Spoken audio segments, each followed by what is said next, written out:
Yeah, and with the world still climbing out of a global recession, who would have guessed the real estate market would be so hot on the Lower Mainland and that Richmond would be producing more real estate millionaires than anywhere else? Over the past year in Richmond, the price of a single-family home has increased by 20%. And over the past 6 months, the average price has just passed the $1 million mark. Richmond emerging as a real estate mecca for overseas buyers. Nothing wrong with this house. Most people would want to live here. But in Richmond, it's a teardown. So is this home. And this one. If you're selling real estate these days in the Garden City, you're likely going to do well on your investment. It's a seller's market, and they're coming from a place where there's no shortage of buyers. Now, who are the buyers? Mostly originated from mainland China. I would say about 80% of my business is mostly Chinese buyers from mainland China. And they have money? It appears they have a lot of money.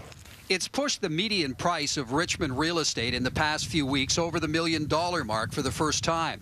Richmond is now third behind Westside Vancouver and West Vancouver in the exclusive $1 Million Club.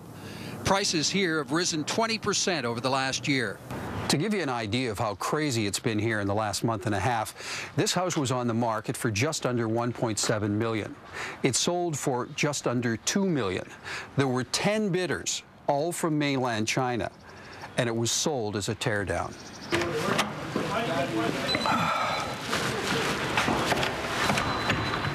I wonder what the guys have done here.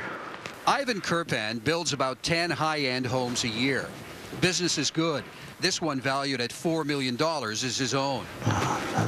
It's a bit touched up. He says his Chinese customers are coming into the Richmond market buying what they believe are old teardowns to avoid paying as much HST as they can. Huge savings in taxes. Basically, they only pay on the construction cost of the home rather than on the full package of $2 million plus. Pretty smart.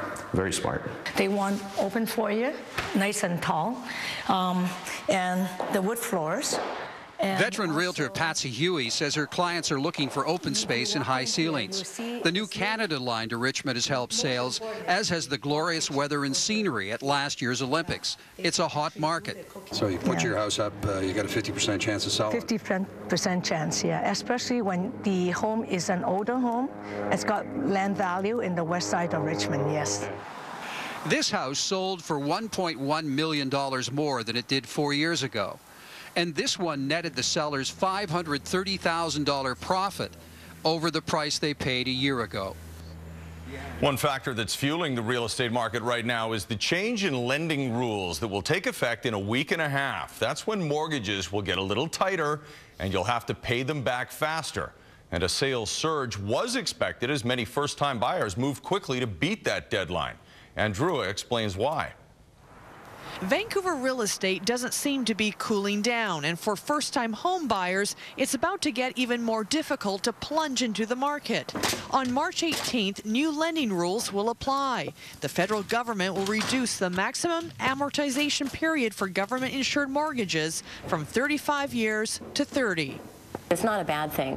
When you have 30% of borrowers in the last 3 years since they've been available going into longer amortizations, you have to look at the reason why people get home ownership is for security and affordability. And if a market changes, you want to ensure that people can still have control of their home, and that's why they have their home in the first place. So this protects people. The new rules apply to potential buyers who are only able to put down less than 20% on a down payment.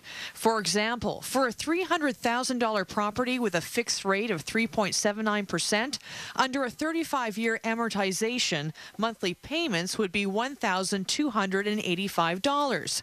Compare that with a 30-year amortization, monthly payments rise to almost $1,400. That works out to an extra $106 a month.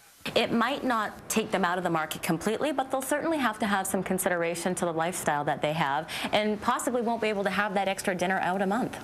The reason why the federal government is scaling back is to keep Canadians from swimming in debt and to avoid the economic catastrophe south of the border. In addition, the move is likely to prepare for higher interest rates. Okay, so a lot of first-time home buyers looking at properties like this one.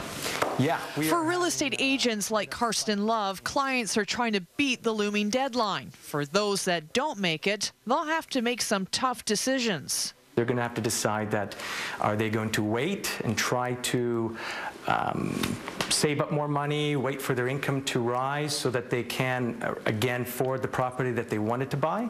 Or do they buy right away, but the lesser property, a property that they weren't expecting to buy? It may seem like a compromise now, but it could mean avoiding a financial disaster in the future.